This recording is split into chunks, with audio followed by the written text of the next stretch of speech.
The sound of bone cracking against tile silenced every conversation in soul food heaven. Dorothy Washington's 79-year-old body crumpled like paper, blood spreading across the floor from her split lip. Victor Kane stood over her, flexing his knuckles, smiling. 48 hours, old bitch. Sign the deed, or I'll bury you in a grave so deep even your precious God won't find you. 53 witnesses. Nobody moved. Nobody breathed. Nobody knew her son was a Hell's Angel. Nobody knew Marcus Reaper Washington had vanished 7 years ago, destroyed by guilt over a death he couldn't prevent. 200 miles away in Los Angeles, a phone screen lit up, a video played, and 7 years of running just ended.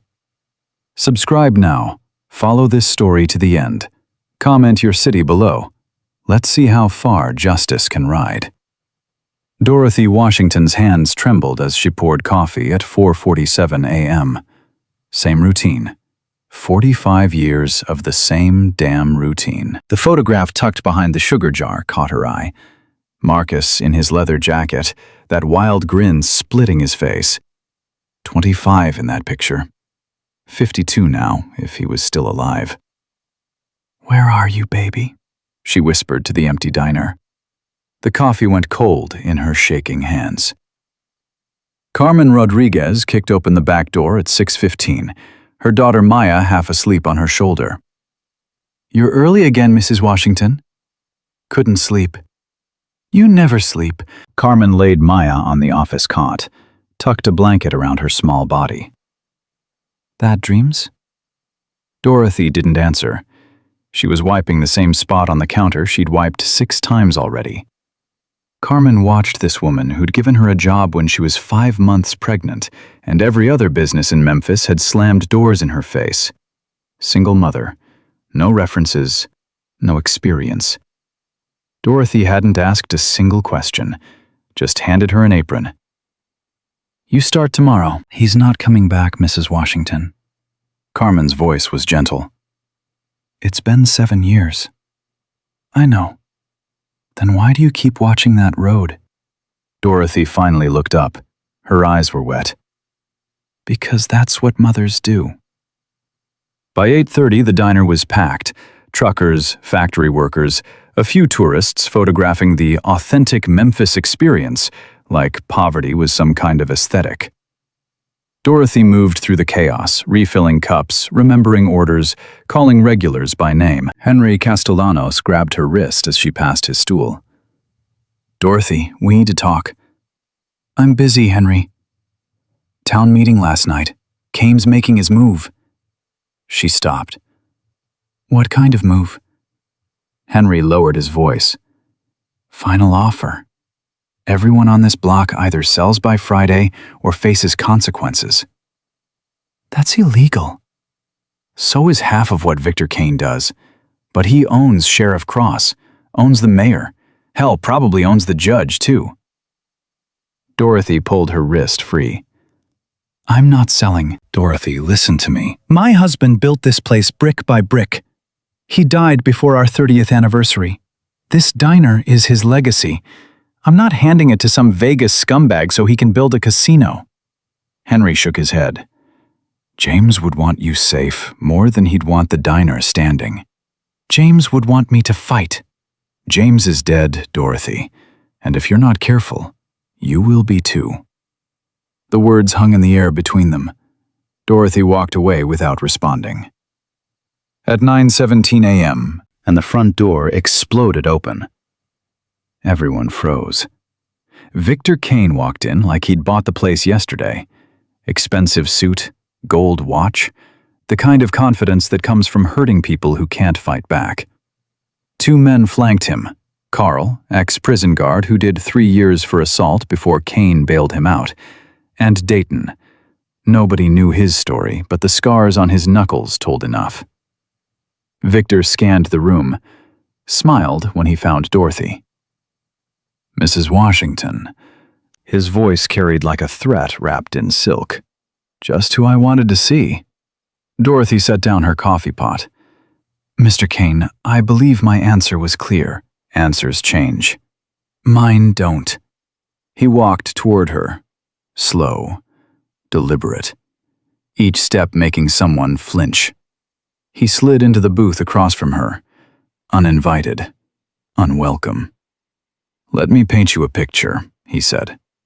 Phoenix Luxury Development is offering you $80,000 above market value. That's not a negotiation. That's a gift. I don't want your gift. Everyone wants money. I want to die in the place my husband built.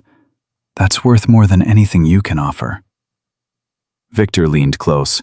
His breath reeked of last night's bourbon. Your husband's been rotting in the ground for 12 years. He doesn't care about this diner. Dead men don't have opinions. The room went silent. Dorothy's voice didn't waver. Get out. I'm not finished. Yes, you are. Victor Harmon had broken men twice his size. He'd made mayors cry, made police chiefs beg. But this 79-year-old woman looked at him like he was nothing. And something in him snapped. He stood, adjusted his jacket, smiled that smile that made people disappear. You know, I did some digging. Interesting family you've got, Mrs. Washington. Dead husband, no siblings, one son. Dorothy's face changed, just barely, just enough. Marcus Washington. Victor let the name hang in the air. Ran with the Hells Angels, big bad biker until he got a kid killed and ran away like a coward. Don't what? Tell the truth? Victor laughed. Your son let a 22-year-old boy bleed to death, then disappeared. No funeral, no apology. Just gone. 7 years of nothing. You don't know anything about my son. I know he's not here. I know he abandoned you. I know that when I take this diner, and I will take it, there's not a damn thing anyone can do to stop me. Dorothy stood, all 5 feet of her. My son made mistakes, but he's more of a man than you'll ever be. Victor's eye twitched. What did you say? You heard me. You stupid old... Dorothy grabbed her coffee and threw it in his face. The diner gasped. Victor stumbled back, hot liquid streaming down his suit. His expression shifted from shock to pure rage. Carl, Dayton, everyone out, now. The enforcers moved, chairs scraped, customers fled. In 30 seconds, the diner was empty except for Dorothy and Carmen, hidden behind the counter, phone already recording. Victor wiped coffee from his eyes. His hand was shaking. Not from pain, from fury. You just made the last mistake of your life. I've made plenty of mistakes. You're not one of them. He grabbed her wrist, twisted. She gasped, but didn't scream. Listen to me carefully, old woman. I work for people who don't lose. People who make problems disappear. He leaned in close. Your husband's grave is in Elmwood Cemetery, plot 247. Beautiful headstone. James Washington, beloved husband and father. Be a shame if something happened to it. Dorothy's blood went cold. Be a real shame if something happened to you. Buried next to it. Let go of me. Sign the papers. Never! He twisted harder. She felt something pop in her wrist. Your son's not coming. Nobody's coming. You're alone, Dorothy. Completely alone. She looked up at him. This man who thought fear was the same as power. My son has more honor in his little finger than... The slap came without warning. Her head snapped sideways. Her body left the ground. She hit the floor hard, skull cracking against the edge of a chair. Blood everywhere. Lip split. gash above her eye. Behind the counter, Carmen stuffed her fist in her mouth to keep from screaming. Victor stood over Dorothy, breathing hard. 48 hours. Sign the papers, or I'll make sure you're buried in an unmarked grave where even God can't find you. He grabbed the unsigned contract, crumpled it, threw it at her bleeding face. Then he straightened his tie, fixed his hair, became the businessman again.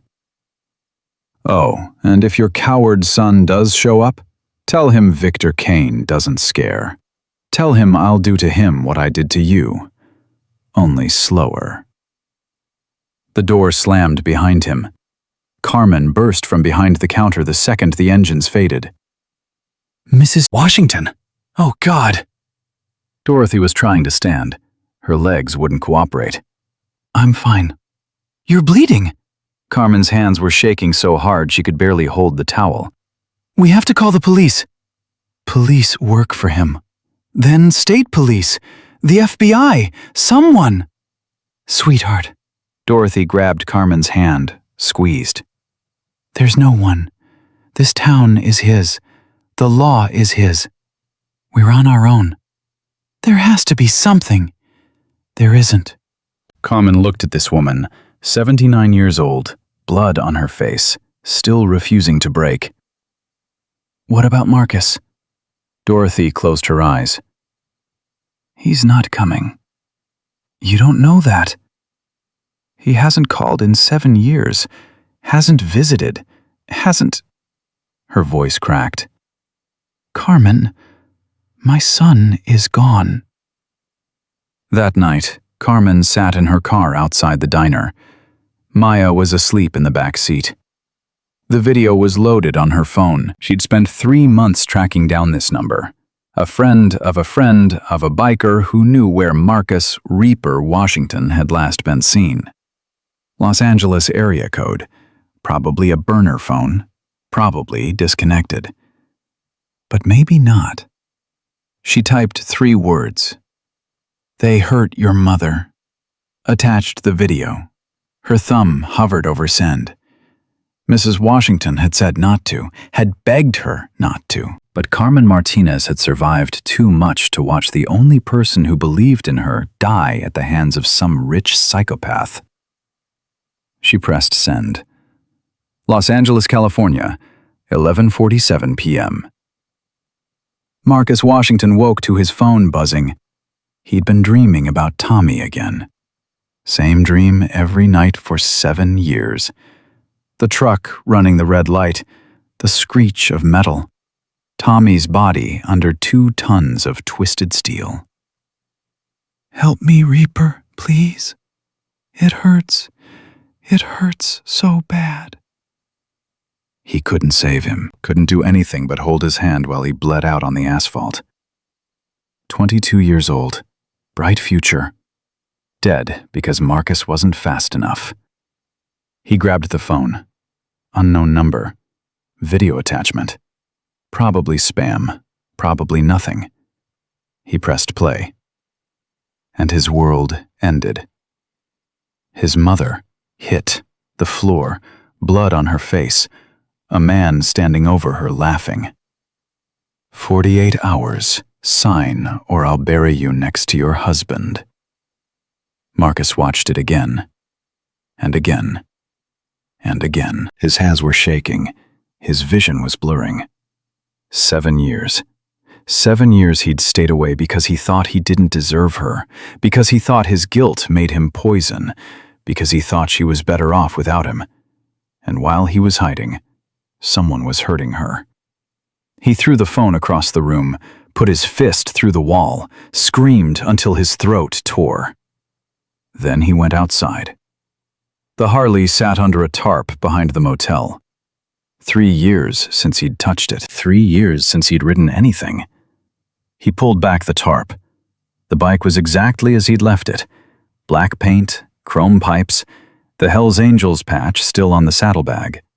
He'd earned that patch through blood and brotherhood, through years of loyalty most people would never understand. And he'd walked away from it. Because of Tommy. Because of guilt. because he thought running would make the pain stop. It didn't. It never did. Marcus ran his hand over the gas tank, over the handlebars, over the patch that had defined him for 20 years. Then he pulled out his phone and made the call. 3 rings. Who the hell is this? Bones. It's Reaper. Silence. 10 seconds. 20. You've got some nerve calling this number. I know. 7 years, Marcus. Not one word. We thought you were dead. Your mother thought you were dead. I know. You abandoned your brothers, abandoned your club, abandoned that boy's mother who still cries at his grave every Sunday. I know. Then why are you calling? Marcus closed his eyes. Someone hurt my mother. The line went quiet. They hit her, threatened her. Some developer trying to steal her diner. And what do you want from me? I want to come home. Bones laughed, hard and cold. Home? You don't have a home anymore. You gave that up when you took off your patch. I'm not asking for the patch. I'm asking for help. Why should I help you after everything you did?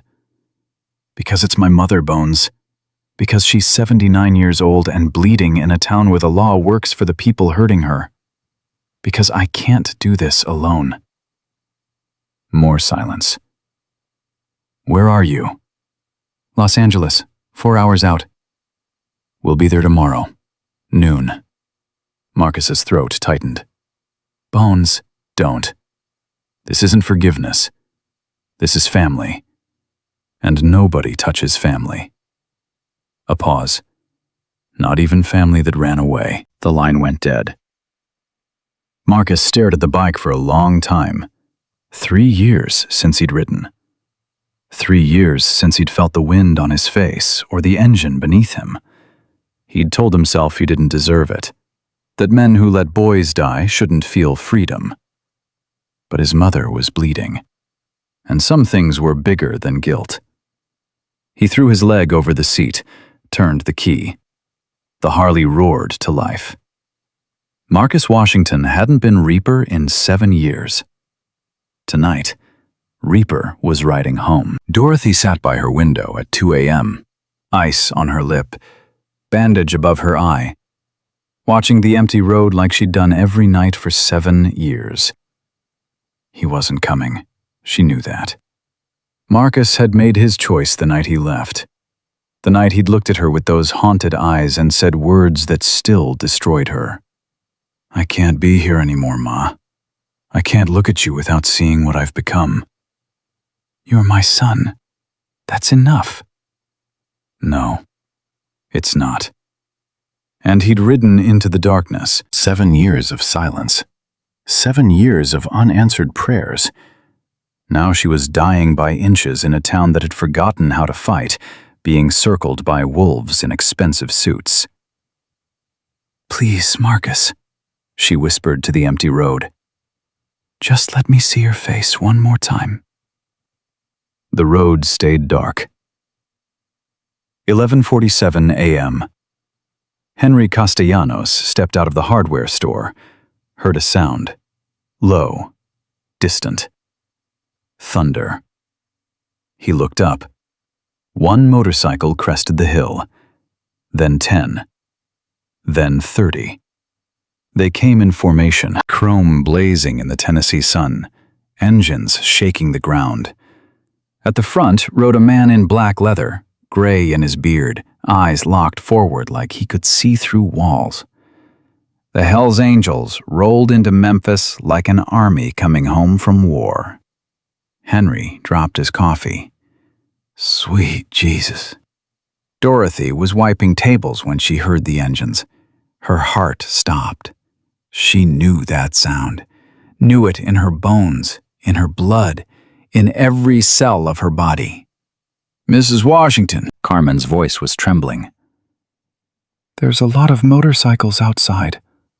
Dorothy was already moving. She pushed through the door, stepped into the light. And there he was. Marcus Washington, her baby, standing in the middle of Main Street. Leather jacket, gray beard, 7 years of silence between them. He looked older, broken, tired in ways sleep couldn't fix.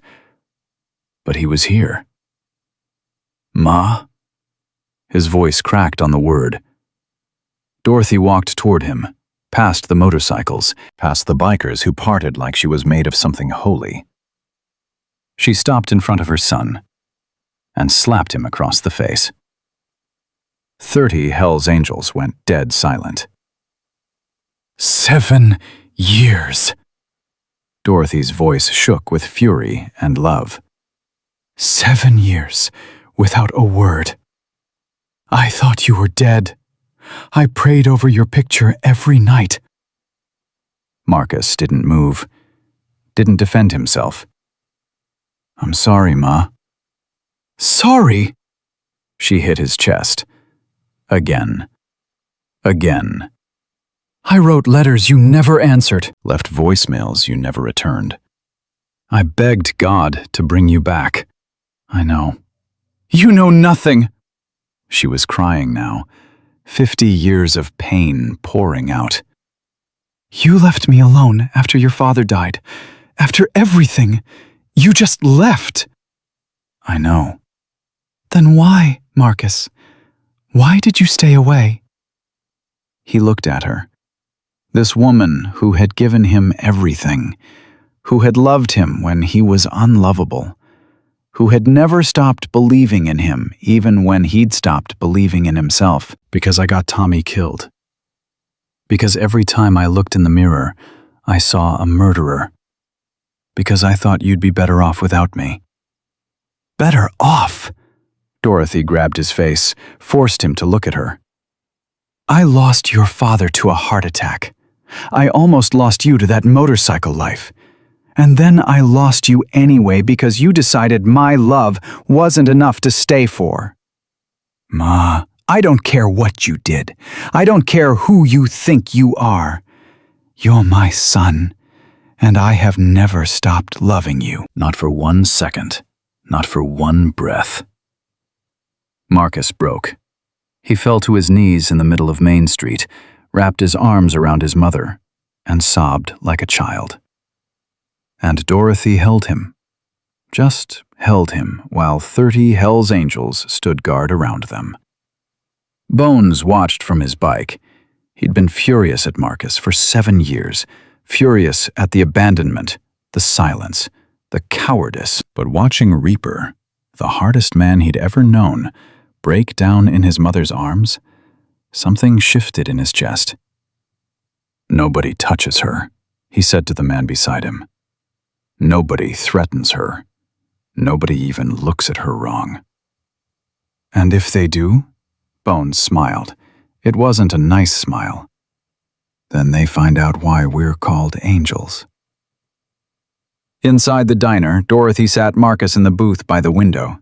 Same booth where Victor Kane had threatened her life 20 hours ago. She put coffee in front of him, watched his hand shake as he lifted the cup.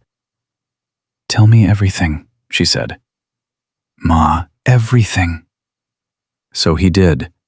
Tommy, the truck, the blood, holding a dying boy's hand while he begged for his mother. The funeral. Tommy's mother spitting in his face. You were supposed to protect him. Taking off the patch, riding until the gas ran out, working anonymous jobs in anonymous towns, drinking himself to sleep every night. I thought if I stayed away, you'd forget about me. You wouldn't have to explain why your son was a failure, a coward, a killer. Dorothy listened to every word, then she reached across the table. Tommy's death wasn't your fault. I was his captain. You were his leader, not God. You can't control drunk drivers. You can't control fate. She squeezed his hands. But you could have controlled whether you stayed or ran. And you ran. I know. Running doesn't kill guilt, Marcus. It feeds it, turns it into a monster that eats you alive. I know. So stop running. Her voice hardened. You're here now. That's what matters. You face whatever comes. You don't leave again. Not ever. Marcus looked at his mother. 79 years old. Blood still crusted above her eye. Stronger than anyone he'd ever known. I won't leave. I promise. Good. She stood up. Because we've got company. The front door opened. Bones walked in. 3 angels behind him. They filled the diner with leather and scars and the kind of presence that made ordinary men want to disappear. Bones looked at Dorothy. You must be the mother. And you must be Bones. She didn't flinch, didn't back down. Marcus says you're the closest thing he has to a brother. He said the same about you. Said you were the toughest woman he ever knew. Dorothy smiled. Sit down. Coffee's on me. And just like that, the Hells Angels became regulars at Soul Food Heaven. Word spread fast. By 2 p.m., half the town had driven past the diner to see if the rumors were true. They were. 30 Hells Angels, eating fried chicken, playing with Carmen's daughter, tipping 50%. Henry Castellanos sat at the counter shaking his head. Never thought I'd see this. Hells Angels in Memphis. Times change, Dorothy said. Victor Kane's going to lose his mind. Good. Henry looked at her. Dorothy, what exactly are you planning? Dorothy's eyes drifted to her son. Marcus sat with Bones, talking low, planning something. I'm done being afraid, Henry. Done letting men like Kane take whatever they want. And if it goes wrong? She smiled, the same smile she'd given James on their wedding day. Then at least I'll go down swinging. 4:30 p.m. A black SUV pulled up outside Soul Food Heaven. Victor Kane stepped out. He saw the motorcycles, the leather jackets, the Hells Angels patches. And for the first time in his miserable life, Victor Kane felt exactly what he'd made countless others feel. Pure, bone-deep fear. Victor Kane stood frozen beside his SUV for exactly 11 seconds. Long enough for every biker in the parking lot to notice. Long enough for the fear to show on his face before he could hide it. Carl stepped out from the passenger side. Boss, maybe we should come back later.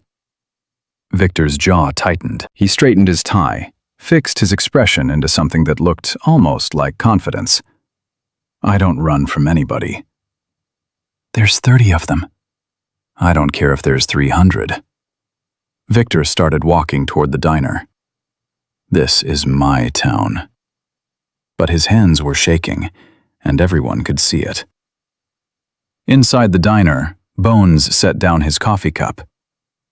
We've got company. Jackson turned toward the window, watched Victor Kane walking across the parking lot like a man trying to convince himself he wasn't terrified.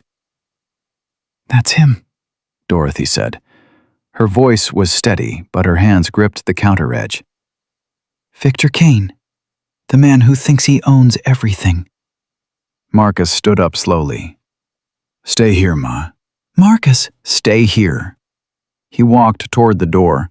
Bones followed, then 3 more angels, then 5 more. By the time Victor reached the entrance, 12 Hells Angels were standing between him and the diner. Victor stopped, looked at the wall of leather and muscle blocking his path. Gentlemen, he forced a smile. Didn't know we had tourists in town. Nobody smiled back. Marcus stepped forward. You Victor Kane? Who's asking? The son of the woman you hit yesterday. The color drained from Victor's face, just for a second, just enough for Marcus to see. I don't know what you're talking about. Really? Marcus pulled out his phone, pressed play on the video, turned it around so Victor could see himself slapping a 79-year-old woman to the ground. 48 hours, Marcus quoted. Sign, or I'll bury you next to your husband. That's what you said, right? Victor's eyes darted to Carl, to Dayton, back to the wall of bikers. That video is taken out of context. Context? Marcus laughed, cold, empty. You hit my mother. You threatened to kill her. What context am I missing? Look, whatever she told you, she didn't tell me anything. She didn't have to. I saw it with my own eyes. Marcus stepped closer, close enough that Victor could smell the road on him, the leather, the gasoline. Here's what's going to happen. You're going to leave my mother alone. You're going to leave this diner alone. You're going to forget you ever heard the name Dorothy Washington. Or what? Marcus smiled. It was the most terrifying thing Victor had ever seen. Or I'll show you what happens when you hurt someone a Hell's Angel loves. Victor swallowed hard. His voice came out weaker than he wanted. You can't threaten me. I have lawyers. I have connections. You have nothing. Bones stepped forward. You had money. You had fear. That's all you ever had. And now everyone knows it. Victor backed toward his SUV. Carl and Dayton were already inside, engine running. This isn't over. You keep saying that. I have lawyers. I have judges. I'll destroy you. All of you. Goodbye, Victor. The SUV peeled away into the afternoon heat. For a moment, Main Street was quiet. But Marcus knew it wasn't over. Men like Victor Kane didn't give up. They didn't accept defeat. They schemed and plotted and waited for the perfect moment to strike. This was just the beginning. At midnight, Marcus sat alone on the diner's roof. Below him, bikers slept in tents and on bedrolls. A few stood guard, cigarettes glowing in the darkness. Bones climbed up the ladder, sat beside him. Can't sleep? Never could. Not since Tommy. They sat in silence for a while. You know he forgave you, Bones said finally. Tommy, before he died. Marcus's jaw tightened. Don't. He told me. Reaper. The week before that run. Said if anything ever happened to him, we shouldn't blame you. Said you were the best captain he'd ever ridden with. He was 22 years old, and he knew the risks. We all do. He shouldn't have been on that run. I should have left him behind. You couldn't have known. I should have known. Marcus's voice cracked. That's what captains do. They protect their men. They make the hard calls. They're human. Bones cut him off. They make mistakes. They live with those mistakes. But they don't run from them. Marcus was quiet for a long time. I've been running for 7 years. I know. I don't know how to stop. Bones looked at him. This man he'd ridden with for 20 years. This brother who'd saved his life more times than he could count. You stop by staying. By facing what scares you. By being there for the people who need you. He nodded toward the diner below.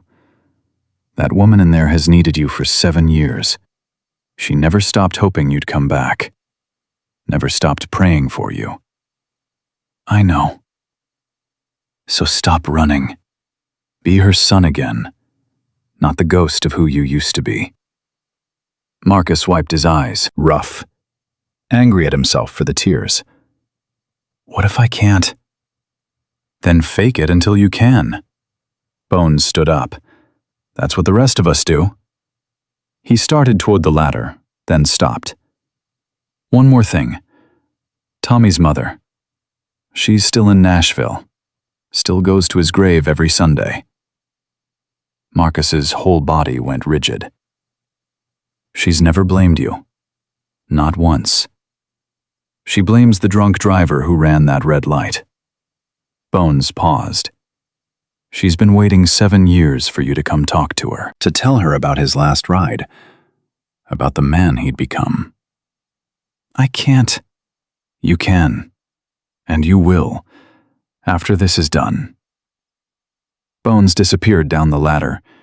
Marcus sat alone under the stars, thinking about all the people he'd failed. His mother, Tommy, Tommy's mother, himself. But maybe it wasn't too late to make things right. At 3 a.m, Dorothy woke to the sound of breaking glass. She sat up in bed, heart pounding. More sounds. Outside, behind the diner. She grabbed her robe and rushed to the window. Flames. The storage shed behind the diner was on fire.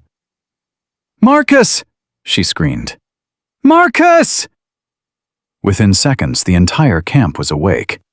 Bikers rushed toward the flames with fire extinguishers, buckets of water, anything they could find. Marcus burst through the back door. "Ma, get back inside!" "The shed! Your father's tools! His workbench!" "I know. Stay here." He ran toward the fire. The shed was fully engulfed now. 40 years of memories. James Washington's tools. His first workbench. The chair he'd made for Dorothy on their 10th anniversary. All of it burning. Grizz appeared beside Marcus. "We can't save it." "I know." Arson. Had to be Kane. He's sending a message. Marcus watched the flames consume everything his father had built, everything his mother had saved for 40 years. And something inside him went cold. He wants a message. Marcus's voice was barely human. "I'll give him a message. Reaper, get me his address." "That's not how we handle things." "Get me his address. Now." Grizz grabbed his arm. "Brother, if you go after him tonight, everything we've built here falls apart. The law comes down on us. Your mother loses the diner anyway. Is that what you want?" Marcus's chest heaved. His fists clenched so hard his knuckles went white. "He's hurting her. Over and over. And I can't stop it." "We will stop it. But not like this." Grizz's voice was calm, steady. "We do this right, or we don't do it at all. That's the code." Marcus looked back at the diner. His mother stood in the doorway, watching 40 years of memories burn. And she wasn't crying. She was standing tall, back straight, head high, refusing to break. Marcus took a breath, then another. "Okay, we do this right." "Good. Now help me put out this fire." By dawn, the shed was nothing but ashes. Dorothy stood before the smoking ruins, Marcus beside her. "I'm sorry, Ma. David's tools." "They're just things, Marcus." Her voice was surprisingly steady. "Things can be replaced. People can't." "But his workbench, he built that with his hands." "Those hands are gone now, have been for 12 years. She turned to look at her son. "But you're here. You came back. That's worth more than any workbench." Marcus couldn't speak. The lump in his throat was too large. "Victor Kane wants me to give up," Dorothy continued. "He wants me scared. He wants me running." That's how men like him win, by making people believe they have no choice. She reached up and touched her son's face. "I spent 7 years waiting for you, praying for you, refusing to believe you were gone forever. If I can survive that, I can survive a burned shed." "Ma, we're going to beat him, Marcus. Not with fists, not with fire. We're going to beat him by refusing to give up, by standing our ground, by showing this town that good people can still win." She smiled. "That's what your father would have wanted. That's what I want. And if you're truly his son, that's what you want too." Marcus pulled his mother into his arms. "I'm his son," he whispered. "And I'm yours. And I'm not going anywhere." Behind them, 30 Hell's Angels stood watching. and every single one of them knew that Victor Kane had just made the biggest mistake of his life. The sun rose over Memphis like it was apologizing for the night before. Smoke still drifted from the ruins. The smell of burned wood and melted metal hung in the air. But Dorothy was already inside the diner, brewing coffee like nothing had happened. Marcus watched her from the doorway. "You should rest, Ma." "Rest is for people who've given up." She didn't look at him, just kept measuring grounds into the filter. "I've got a diner to run. The shed is gone. Standing around crying about it won't bring it back." Marcus walked over, took the coffee scoop from her hands. "Ma, stop." She finally looked at him. Her eyes were red, tired, but there was no defeat in them. "I cried last night," she said quietly. "After everyone went to sleep. I cried until I couldn't breathe. Your father's things. 40 years of memories gone in an hour." "I know." But then I remembered something James told me the night before he died. He said, "Dorothy, the things we own don't matter. The people we love do. Everything else is just stuff." She took back the scoop and continued making coffee. "Victor Kane burned stuff. He didn't burn me. He didn't burn you. He didn't burn what matters." Marcus didn't have words. His mother had always been strong, but this was something else. This was steel forged in fire. "Now help me open this diner. We've got 90 hungry bikers out there." By 8 o'clock, Soul Food Heaven was packed. Bikers filled every booth, every stool, every inch of standing room. They ate grits and eggs and bacon like men who hadn't seen food in weeks. And they paid. Every single one of them. Carmen moved through the chaos with Maya on her hip, taking orders, refilling coffee, somehow managing to smile despite the exhaustion. "Mrs. Washington, we're running low on eggs. I called the supplier. They're sending extra. And bacon? That too." Carmen paused. "How are you paying for all this?" Dorothy smiled. "I'm not. The Phoenix chapter is." "What?" "Grizz came to me this morning. Said the club's covering all food costs until this is over. Every penny." Carmen's eyes filled with tears. "These people—" "I know, sweetheart. I know." At 9:30, Henry Castellanos burst through the front door. "Dorothy, you need to see this." Everyone turned. Henry was out of breath, waving his phone. "Town meeting. Emergency session. Starts in an hour." "About what?" "About you. About them." He gestured at the bikers. "Victor Kane filed a complaint. Says you're harboring a criminal gang. Says the bikers are intimidating local businesses." Bones stood up from his booth. "Criminal gang? That's what he's calling us?" "We haven't broken a single law," Grizz said.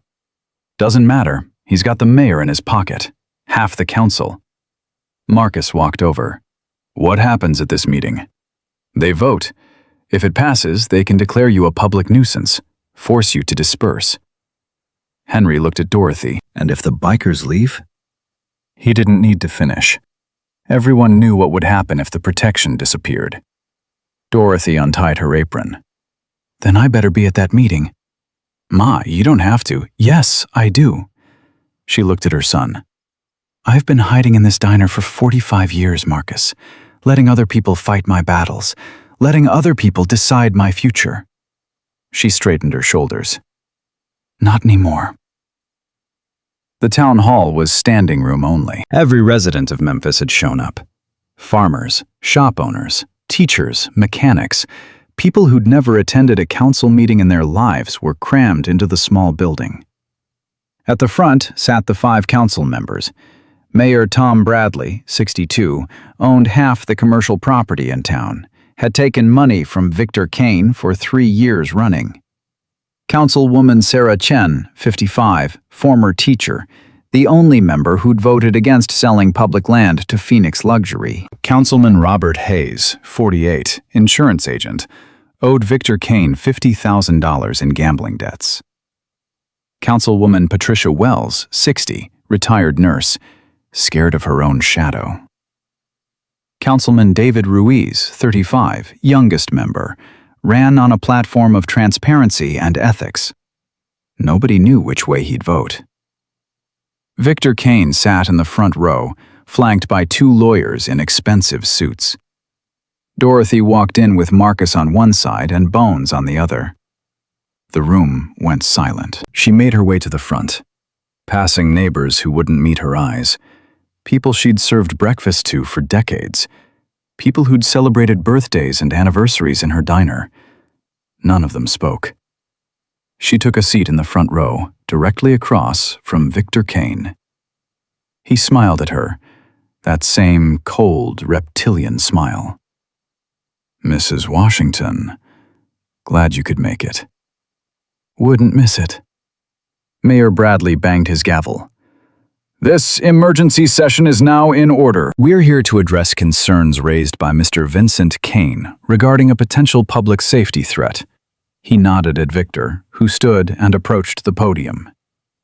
"Ladies and gentlemen of the council, residents of Memphis." Victor's voice was smooth as oil. 3 days ago, nearly 100 members of the Hells Angels motorcycle gang descended on our peaceful town. They've occupied public streets, intimidated local businesses, created an atmosphere of fear and lawlessness. Murmurs from the crowd. "I have documentation of traffic violations, noise complaints, threatening behavior. I have witnesses who will testify that these gang members have harassed citizens simply trying to go about their daily lives." He pulled out a folder thick with papers. "This is not about Mrs. Dorothy Washington, who I'm sure is a lovely woman. This is about public safety, about protecting our community from criminal elements who have no business being here." He set the folder on the council table. "I'm asking this council to declare the Hells Angels' presence a public nuisance and order them to disperse immediately. If they refuse, I'm asking for authorization to bring in state police to remove them by force." He returned to his seat, looking satisfied. Mayor Bradley cleared his throat. "Thank you, Mr. Kane. Is there anyone who wishes to speak in opposition?" Dorothy stood. "I do." The room shifted. People craned their necks to see. Dorothy walked to the podium. She was small, frail. Her voice barely carried beyond the first few rows. But when she spoke, everyone listened. "My name is Dorothy Washington. Most of you know me. I've been running Soul Food Heaven for 45 years. I've served coffee to your parents, your children, your grandchildren. I've been part of this community longer than many of you have been alive."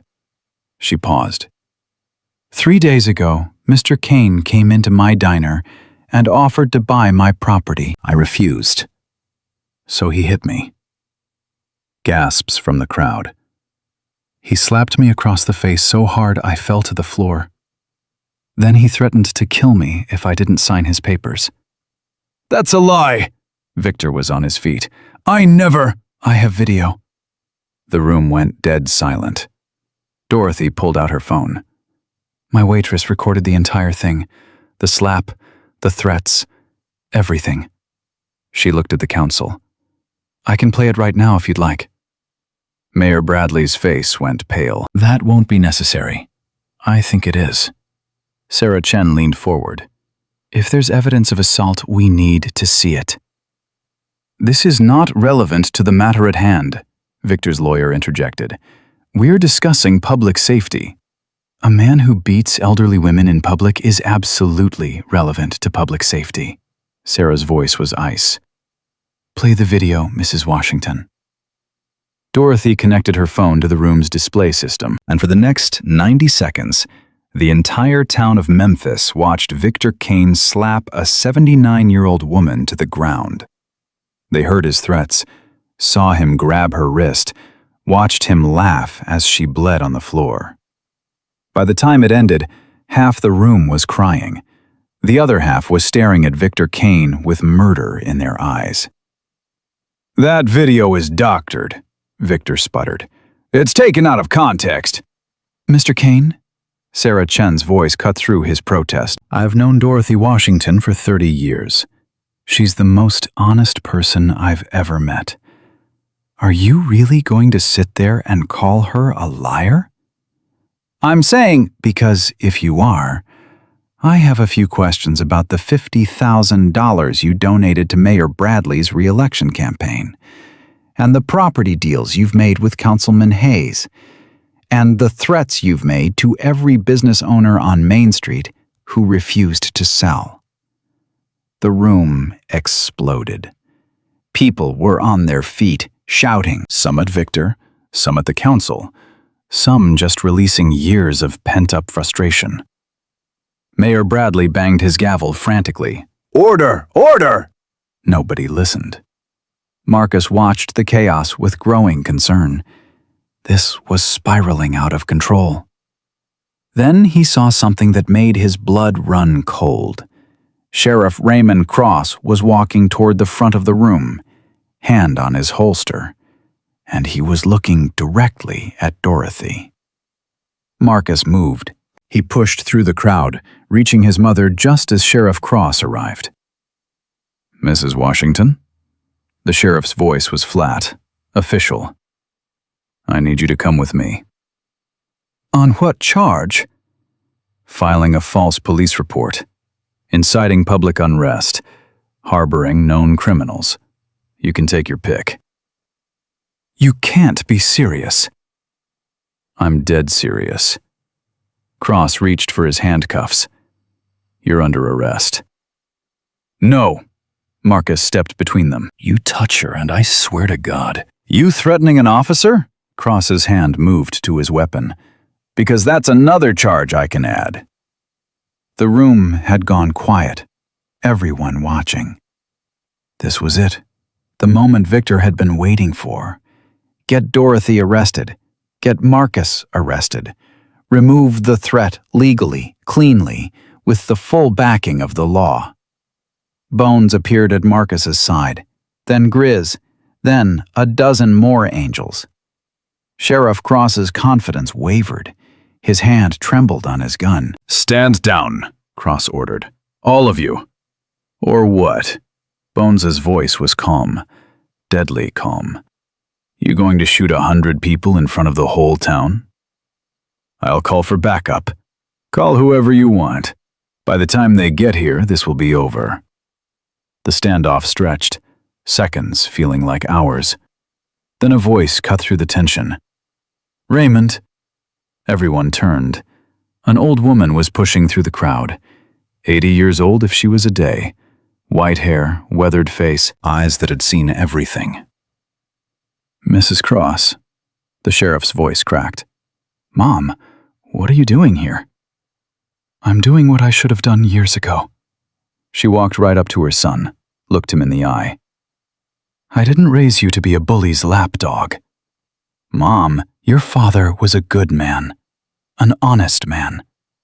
He wore that badge for 30 years and never once took a bribe.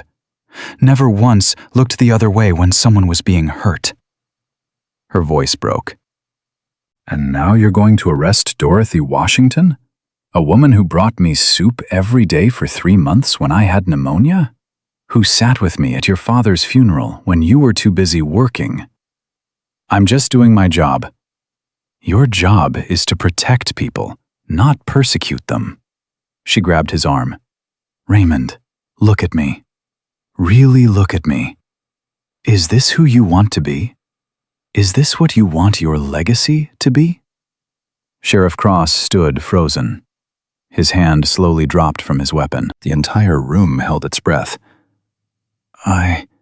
His voice was barely a whisper. I don't know how to stop.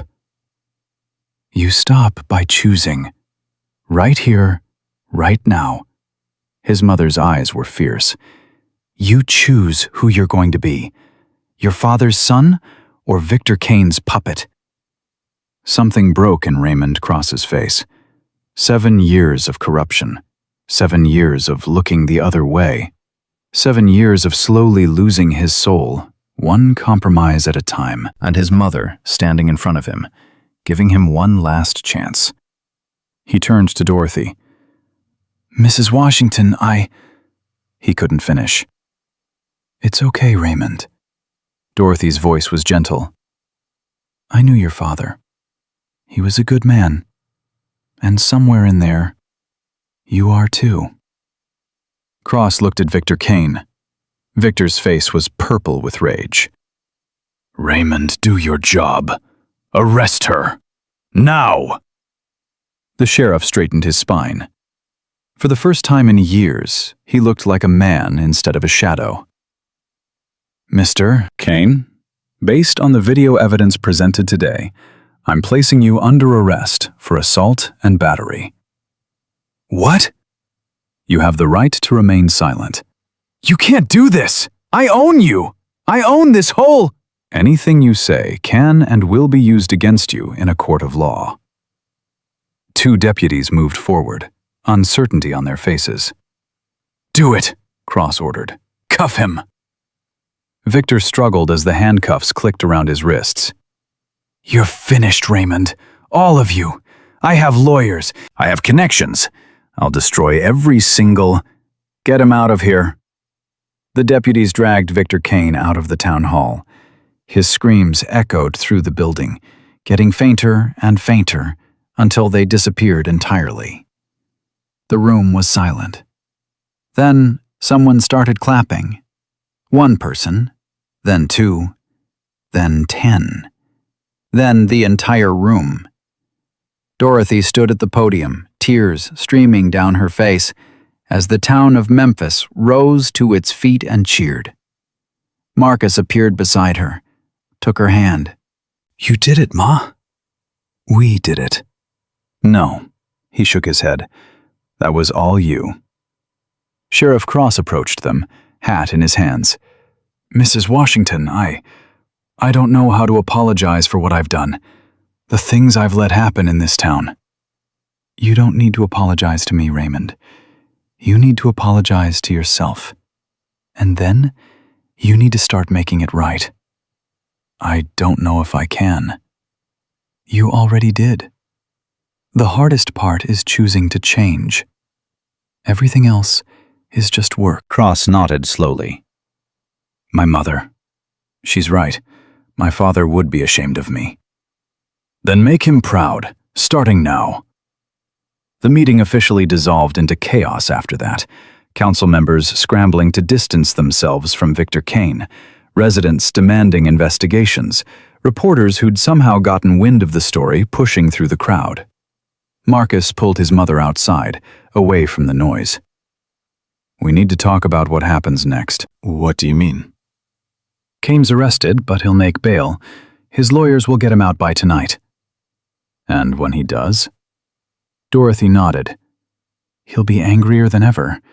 He's got nothing left to lose." "Mom, men like that are dangerous." "So what do we do?" Marcus looked at the bikers gathering in the parking lot, at Bones coordinating with the chapter presidents, at the small army that had formed around one old woman's refusal to give up. "We finish this. Tonight." By 6 o'clock, Victor Kane was out on bail. His lawyers had worked miracles, reduced charges, sympathetic judge, $100,000, and he walked out of the county jail like nothing had happened. But something had happened. The video had gone viral.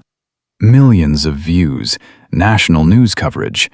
"Elderly widow stands up to corrupt developer" was trending on every platform. And the comments were brutal. People calling for boycotts of Phoenix luxury, investors pulling out, business partners distancing themselves. In 3 hours, Victor Kane's empire had started to crumble. He sat in his hotel room watching his life fall apart on a laptop screen. Carl stood by the door. "Boss, maybe we should get out of town, regroup somewhere." "I'm not running." "Sir, there are 90 bikers out there who want you dead. The sheriff turned on you. The whole town—" "I said I'm not running." Victor swept the laptop off the desk. It shattered against the wall. That old woman. That worthless, stubborn old woman, she ruined everything.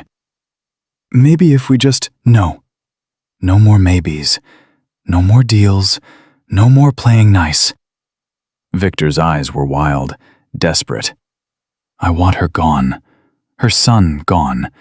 That whole diner burned to the ground. Sir, with all due respect, that's suicide. The bikers, then we need more men. Call everyone, every contact, every favor we're owed. I want 50 guys here by midnight. Boss, do it! Carl pulled out his phone, but his hands were shaking. He'd seen Victor angry before. He'd seen him violent. But he'd never seen him like this. This was a man with nothing left to lose, and those were the most dangerous kind. At 9 o'clock, Marcus gathered the chapter presidents in the diner's back office. Bones, Grizz, Demon from the Tucson chapter, Razor from Albuquerque. 8 men who'd earned their patches through blood and loyalty. Kane's planning something, Marcus said. I can feel it. Let him plan, Razor cracked his knuckles. We've got 100 men. He's desperate. Desperate men do stupid things. So what's the play? Marcus looked at each man in turn. We end this tonight. Not with fists, not with fire. We end it by exposing everything he's done. How? Carmen's been doing some digging.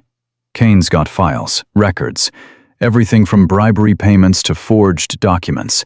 It's all stored at his office in Phoenix. Grizz leaned forward. You want us to steal them? I want us to make sure the right people see them. FBI, State Attorney General, news networks, everything. That's not exactly legal. Neither is beating old women and burning their property. Silence around the table. Bones spoke first. I'm in. Me too, Grizz said. One by one, they all nodded. Good. Marcus pulled out a map. Here's what we're going to do. At 11:47, 2 things happened simultaneously. In Phoenix, a team of bikers walked into the offices of Phoenix Luxury Development. They didn't break anything, didn't hurt anyone. They simply downloaded every file on every computer and walked out before security even knew they were there. And in Memphis, Victor Kane's convoy arrived. 12 vehicles, 53 men, armed with bats, chains, and at least a dozen firearms. They parked on the edge of town, engines idling. Victor stepped out of the lead SUV. He looked at Main Street. At the rows of motorcycles. At the bikers standing guard outside the diner. Burn it all, he said. Every last inch of it. His men moved forward, and the night exploded. It wasn't a fight. It was a war. Bikers poured out of every building, every alley, every shadow. They met Kane's men in the middle of Main Street. The sound was deafening. Fists on flesh, metal on metal, screaming and cursing, and the roar of engines. Marcus fought like a man possessed, every punch carrying 7 years of guilt. Every blow landing with the weight of everything he'd failed to protect. He found Carl in the chaos, the man who'd stood by while Victor hit his mother. Remember me? Carl swung. Marcus ducked, countered with an uppercut that lifted Carl off his feet. That's from my mother. He hit him again, and again. That's for everyone you've ever hurt. Carl crumpled to the ground, unconscious. Marcus moved on. Bones was surrounded by 3 of Kane's men. Marcus broke through, took one down with a tackle, another with an elbow to the jaw. Thanks, brother. Don't mention it. They fought back to back, just like the old days, before Tommy, before everything fell apart. And despite the chaos, despite the violence, Marcus felt something he hadn't felt in 7 years. Home. In the middle of the battle, Victor Kane reached the diner. The front door was locked. He kicked it in. The place was empty. Tables overturned, chairs scattered. "Dorothy!" His voice echoed off the walls. "I know you're here! Come out and face me!" No response. He pulled out a pistol, started walking toward the back. "You think you've won? You think you can destroy everything I've built and just walk away?" He kicked open the office door. Empty. The kitchen. Empty. The storage room. Empty. Then he heard it. A voice. Soft. Calm. "I'm right here, Mr. Kane." He spun around. Dorothy stood in the doorway, alone, unarmed. "You should have run, old woman." "I'm done running. I've been done for a long time." He raised the pistol, aimed at her heart. "Any last words?" Dorothy didn't flinch, didn't beg, just looked at this broken man with something that might have been pity. "I forgive you." Victor froze. "What?" "I forgive you. For hitting me. For threatening me. For all of it." "You forgive me?" He laughed, high and wild and unstable. "I'm about to kill you, and you forgive me?" "Forgiveness isn't about you, Mr. Kane. It's about me. I won't die with hate in my heart. I won't give you that power." "You're insane." "No, I'm free." She took a step toward him. "You've spent your whole life taking from people, hurting people, and where has it gotten you? Standing in a diner at midnight, pointing a gun at a grandmother. Is this really how you want your story to end?" The gun trembled in his hand. "Shut up. You could have been different. You could have built something real, something that mattered. Instead, you chose fear. You chose cruelty. And now you're alone." "I said shut up!" Your parents, your friends, your partners, everyone who ever cared about you. Where are they now? Where are they, Victor? His face crumpled. "They're gone," Dorothy said softly. "All of them. Because you pushed them away. Because you thought power was more important than love. You don't know anything about me. I know that nobody drove through the night to stand beside you. Nobody risked their life to protect you. Because you never gave anyone a reason to." Victor's hand was shaking violently now, tears streaming down his face. "That's not... I didn't..." "It's not too late." Dorothy reached out, slowly, gently. "You can still choose differently. You can still be someone worth saving." For a long moment, nothing moved. Then, Victor Kane dropped the gun. It clattered to the floor. He fell to his knees beside it, and he wept. 20 minutes later, the police arrived. State troopers, FBI, a dozen agencies responding to anonymous tips about corruption, assault, and attempted murder. They found Victor Kane sitting on the floor of Soul Food Heaven, handcuffed, broken, confessing to everything. They found his men scattered across Main Street, restrained by bikers who hadn't thrown a single unnecessary punch, and they found Dorothy Washington sitting at her usual table, drinking coffee like it was just another Tuesday morning. Marcus rushed in the moment he saw the police cars. "Ma, are you—" "I'm fine, sweetheart." "Carmen said he had a gun." "He did." "And you just talked to him?" Dorothy smiled. "Sometimes that's all people need. Someone to really talk to them. To see them." Marcus stared at his mother. This woman he thought he knew. This woman who kept surprising him. "You're unbelievable." "I'm tired is what I am." She stood up slowly. "Help me close up the diner. We've got a long day tomorrow." Outside, bikers were shaking hands with state troopers, giving statements, laughing with relief. The battle was over, but something bigger had just begun.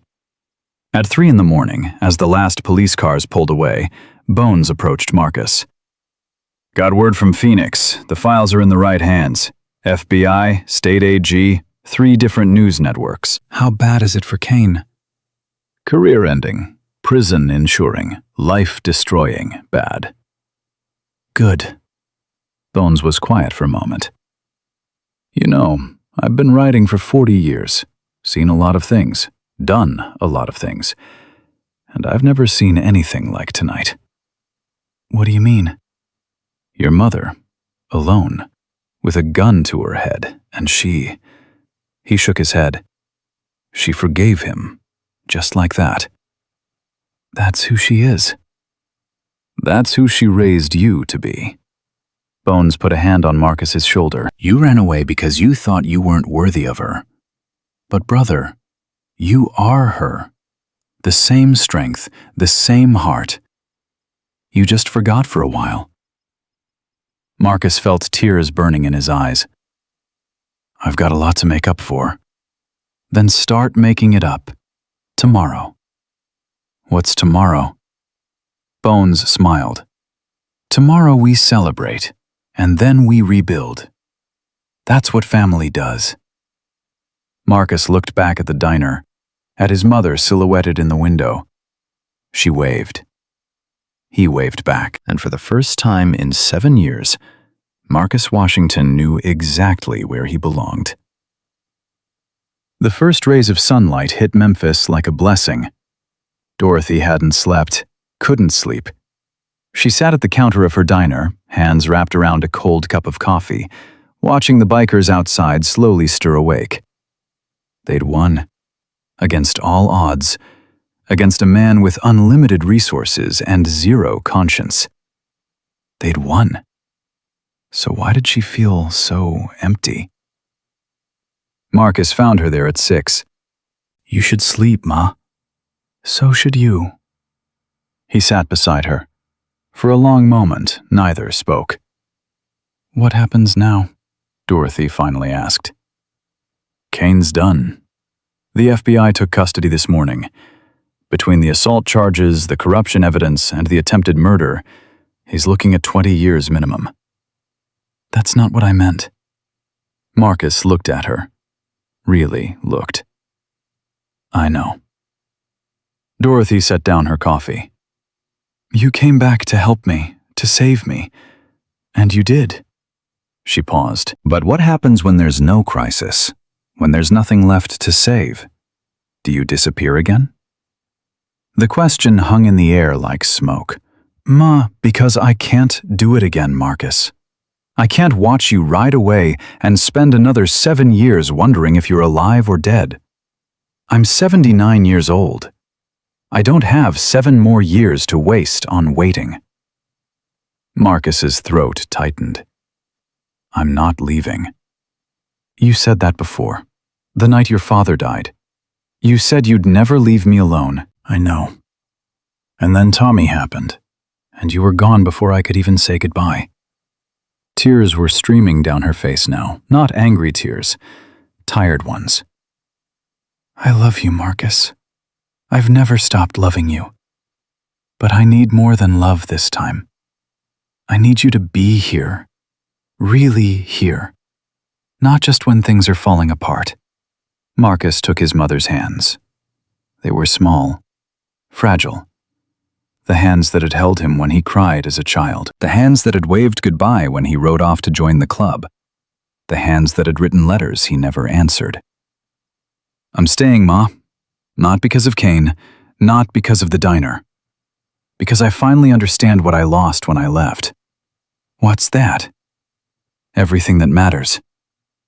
Dorothy searched his face, looking for the lie, looking for the escape route he was already planning. She didn't find one. You mean it? I mean it. I'm done running. I'm done hiding. I'm done pretending that being alone is the same as being strong. He pulled her into his arms. I'm sorry, Ma, for all of it, for every day I wasn't here, for every birthday I missed, for every Christmas you spent alone. Dorothy held her son like he might disappear if she let go. I forgive you, baby. I forgave you the moment you left. I just needed you to forgive yourself. They stayed like that until the sun was fully up. Mother and son. Finally together. Finally whole. The news vans arrived at 8 in the morning. 3 local stations, 2 national networks, a documentary crew from Los Angeles that had somehow gotten wind of the story. Dorothy refused every interview. I'm not interested in being famous, she told the persistent reporter from CNN. I just want to run my diner. But Mrs. Washington, your story is inspiring millions of people. The video has over 50 million views. You're a symbol of... I'm not a symbol. I'm a tired old woman who makes good grits. She pointed toward the door. Now either order something or leave. I've got customers to serve. The reporter ordered grits. They were the best she'd ever had. Marcus handled the media as best he could.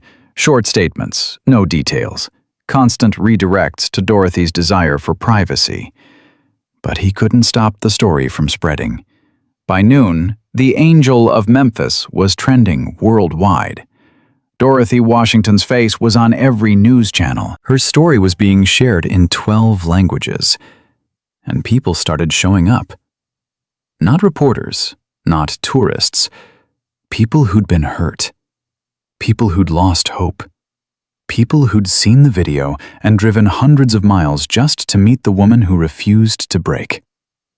A mother from Nashville whose son had been killed by a drunk driver. She just wanted to shake Dorothy's hand. A veteran from Atlanta who'd lost his home to a corrupt developer. He wanted to thank her for fighting back. A teenager from Mississippi who'd been bullied so badly she'd considered ending her life. She wanted to tell Dorothy that watching her stand up had given her courage to keep going. One by one, they came, and one by one, Dorothy welcomed them. She didn't have answers, didn't have advice. She just listened, made coffee, sometimes held their hands while they cried. Marcus watched from behind the counter, amazed. How does she do it?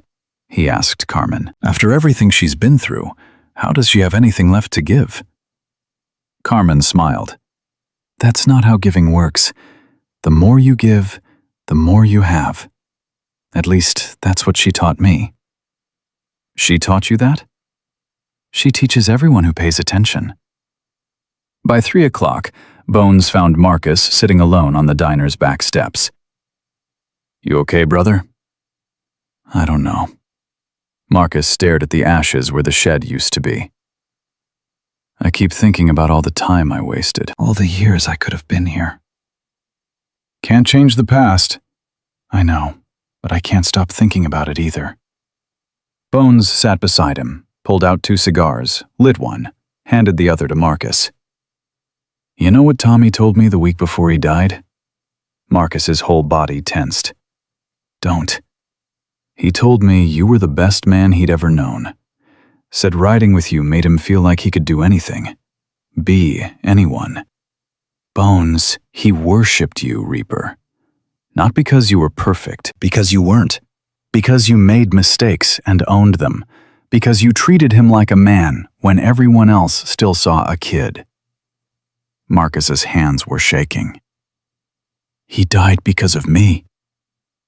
He died because a drunk driver ran a red light. That's not the same thing. I should have what? Predicted the future? Stopped time? Bones paused. You're good, brother, but you're not God. Marcus said nothing. The cigar burned untouched between his fingers. Tommy's mother, Bones said quietly. She's still in Nashville, still waiting to talk to you. I can't. You can, and you will. Not today, not tomorrow, but soon. Because that woman deserves to hear about her son from the man who knew him best. What if she hates me? Then at least you'll know. And you can stop hating yourself for something that might not even be real.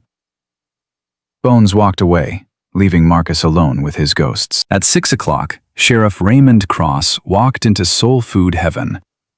The room went quiet. He stood just inside the door, hat in his hands, looking like a man facing a firing squad. "I know I'm probably not welcome here," he said to the room. "But I needed to say something." Dorothy stepped forward. "Go ahead, Raymond." Cross took a deep breath. "I've been the sheriff of this town for 12 years. In that time, I've taken bribes, looked the other way, let men like Victor Kane do whatever they wanted, because it was easier than fighting back." His voice cracked. "I told myself it was just the way things were, that one man couldn't change a broken system. But that was a lie.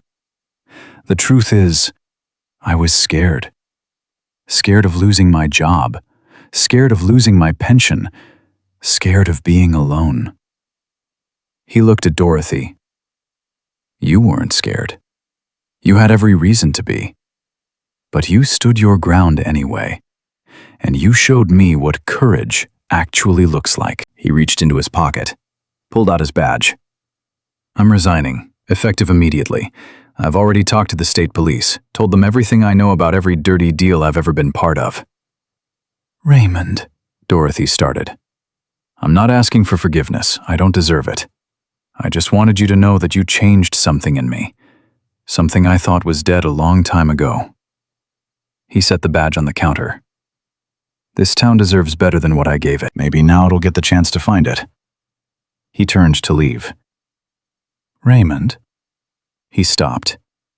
Dorothy walked over, picked up the badge, held it for a moment, then pressed it back into his hands. "Quitting is easy. Staying and making things right is hard." She closed his fingers around the metal. "This town doesn't need you to disappear. It needs you to become the man your father was." "I don't know if I can." "Then figure it out. Day by day, choice by choice." She smiled. "That's what the rest of us do." Cross stared at the badge in his hands, at this woman who had every right to hate him, and chose not to. "Why?" His voice was barely a whisper. "Why are you being kind to me after everything I let happen to you?" "Because hate is a prison, Raymond, and I've been free too long to go back now." The room was silent. Then Grizz stood up from his booth, walked over, extended his hand. "We got off on the wrong foot, Sheriff. How about we start over?" Cross looked at the hand, at the tattoos, at the Hell's Angels patch, and he shook it. One by one, the bikers in the room stood. Some nodded, some offered their own hands. None of them spoke. But the message was clear. Everyone deserves a second chance, even the ones who don't think they do. By 9 o'clock, most of the bikers had left. They had jobs to return to, families waiting, lives that had been put on hold for a stranger's mother. But they didn't leave empty-handed. Each one stopped to say goodbye to Dorothy. Some hugged her. Some kissed her cheek. Some just stood there, unable to find words for what they felt. Grizz was one of the last to go. "Mrs. Washington, it's been an honor." "The honor's mine, Grizz. You drove 8 hours for someone you'd never met." "That's what family does." "We're not family." "We are now." He smiled. "Hell's Angels take care of their own, and whether you like it or not, you're one of us now." Dorothy laughed. "I don't think I'd look good in leather." "You'd look great in leather, but that's not what makes you an angel." He tapped his chest. "It's what's in here. And lady, you've got more heart than any rider I've ever known." He hugged her one last time. "If you ever need anything, anything at all, you call. I don't care if it's 3 in the morning on Christmas. You call, and we'll come." "I believe you." "Good, because I mean it." He walked out to his bike, threw a leg over, started the engine. and then he was gone.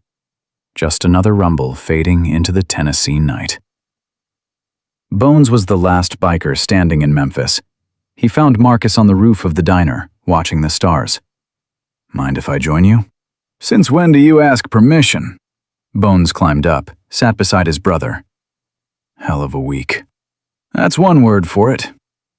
They sat in comfortable silence, the kind that only comes from decades of shared history. "What are you going to do now?"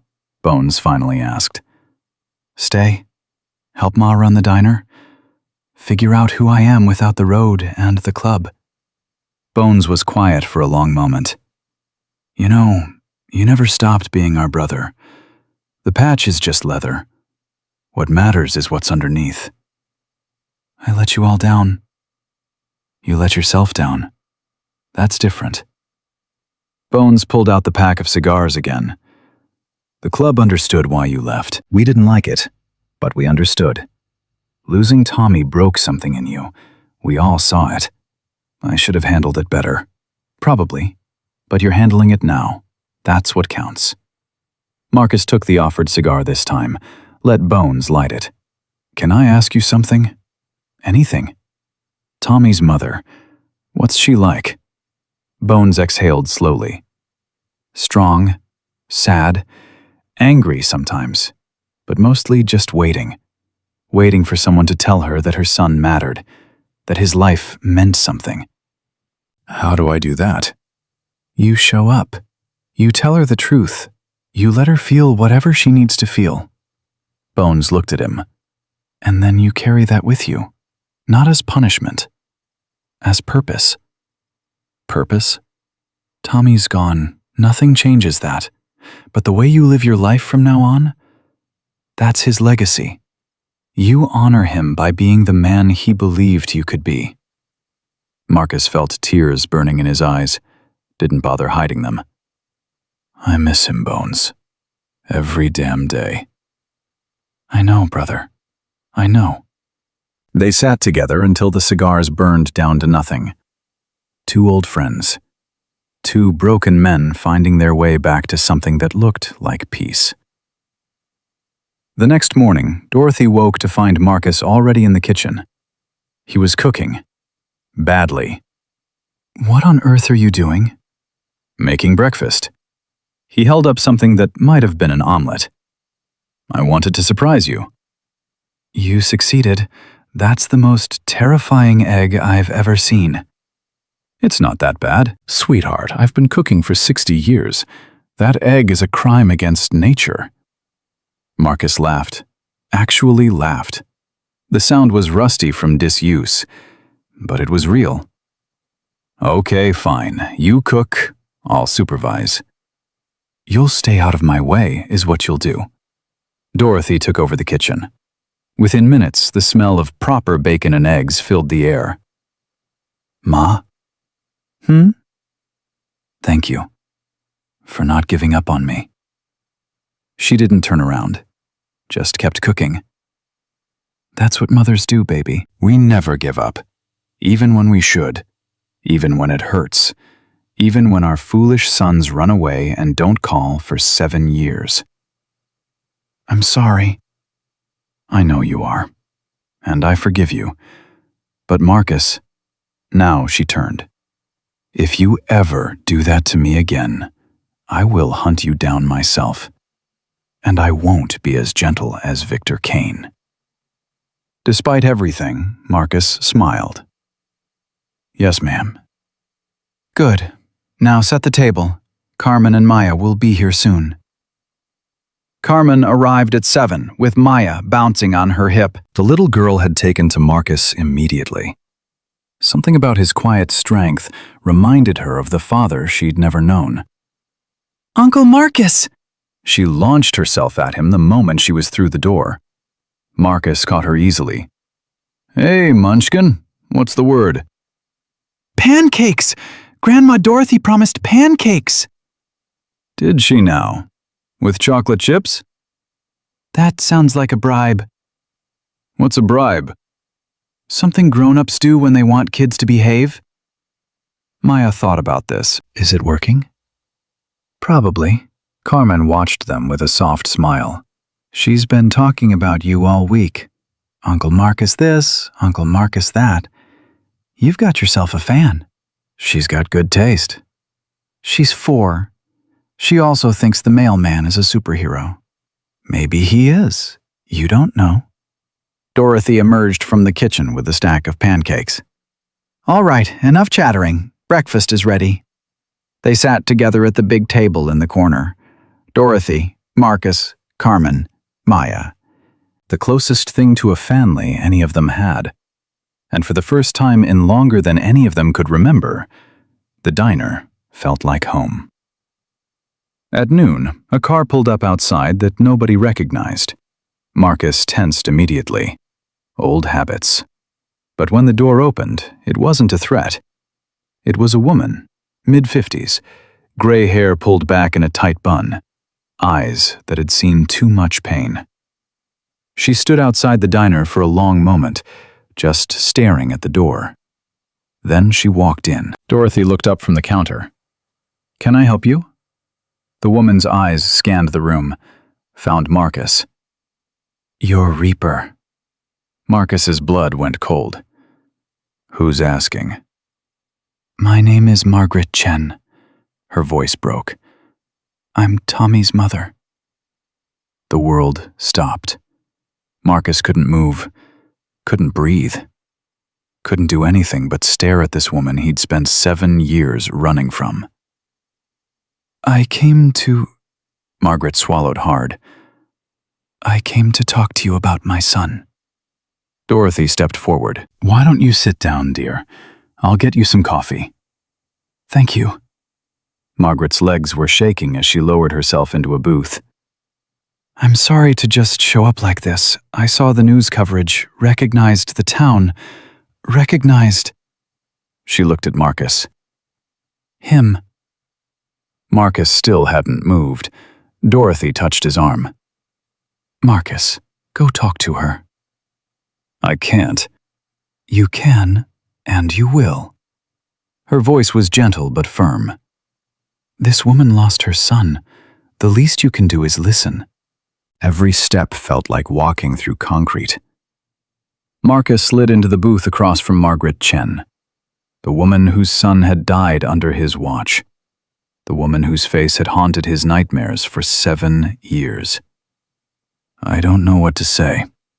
His voice was barely audible. Then let me start. Margaret's hands were trembling around her coffee cup. When Tommy died, I wanted someone to blame. I needed someone to blame, and you were the easiest target. You had every right. No, I didn't. She cut him off. I spent 5 years hating you. 5 years imagining what I would say if I ever found you. How I would scream at you, hit you, make you feel even a fraction of the pain I felt. Tears were streaming down her face now. But then I started going through Tommy's things, reading his journals, his letters. She pulled a worn envelope from her purse. He wrote about you constantly, about how much he respected you, how you pushed him to be better, how you treated him like a man when everyone else still saw a boy. She slid the envelope across the table. He wrote this the week before he died. I found it in his jacket pocket. It's addressed to you. Marcus's hands were shaking so badly he could barely pick up the envelope. Inside was a single sheet of paper, Tommy's handwriting, cramped and messy like always. Dear Reaper, it began. I know this is weird, writing a letter to someone I see every day, but there are things I want to say that I can't say out loud. Guy stuff, I guess. You've been more of a father to me than my actual father ever was. You taught me how to ride, how to fix an engine, how to be a man who keeps his word. You never treated me like a kid, even when I acted like one. Marcus couldn't see the words anymore. Tears were flooding his vision. He never got to give it to you. Margaret's voice was quiet. I found it in his pocket after the accident. I've been carrying it ever since, waiting for the right moment. I don't deserve this. Maybe not, but Tommy wanted you to have it. She reached across and touched his hand. My son loved you, Marcus. He loved you like a father. And I spent years hating the man he loved most in the world. She took a shaky breath. I'm not here to blame you. Not anymore. I'm here to tell you that Tommy's death wasn't your fault. And I'm here to ask you to stop punishing yourself for something you couldn't have prevented. Marcus looked up at her. This woman who had lost everything. This woman who had every right to hate him. How do you do it? His voice was raw. How do you forgive? I don't know if I have. Not completely. Margaret wiped her eyes. But I know that holding on to anger was destroying me. And I know that Tommy wouldn't have wanted that. She squeezed his hand. You carry my son in your heart. I can see it in your eyes. That's not a burden, Marcus. That's a gift. He lives on through you, through the choices you make, through the man you become. I don't know how to be that man. Then figure it out, day by day, choice by choice. She smiled sadly. That's what Tommy would have wanted. That's what I want. Marcus broke. 7 years of grief, 7 years of guilt, 7 years of running from a pain he thought would kill him. It all came pouring out, and Margaret Chen held the hand of the man who couldn't save her son and let him cry. Later that afternoon, Marcus walked to the edge of town. There was a small hill there overlooking the Tennessee River, the kind of place where you could see forever. He sat down, pulled out Tommy's letter, read it again. Then he started talking. Hey kid, it's been a while. The wind was his only answer. I'm sorry I ran. I'm sorry I couldn't save you. I'm sorry for every day I spent hiding instead of honoring your memory. He looked at the horizon. Your mom came to see me today. She gave me your letter, and she... His voice broke. She forgave me. I don't know why, I don't know how, but she did. He wiped his eyes. I'm going to stay here, Tommy, in this town, with my mother. I'm going to try to be the man you wrote about, the man you believed I could be. He folded the letter carefully, placed it over his heart. I'll make you proud, kid. I promise. The wind picked up, swirling around him like an embrace, and for just a moment, Marcus could have sworn he heard laughter, bright and young and full of life. Tommy's laughter. He smiled. Ride safe, brother, until we meet again. When Marcus returned to the diner, Dorothy was waiting for him. How are you feeling? Different. Better, maybe. I don't know. You talked to Margaret? For 3 hours. She told me about Tommy's childhood, his dreams, the man he was becoming. Marcus paused. She forgave me, Ma, even after everything.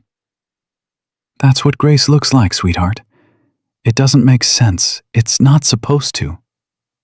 I don't deserve it. None of us deserve it. That's the point. Dorothy took his hand. But we accept it anyway, and we try to be worthy of it. Marcus looked at his mother, at this woman who had waited 7 years for a son who might never come home. I love you, Ma. I love you too, baby.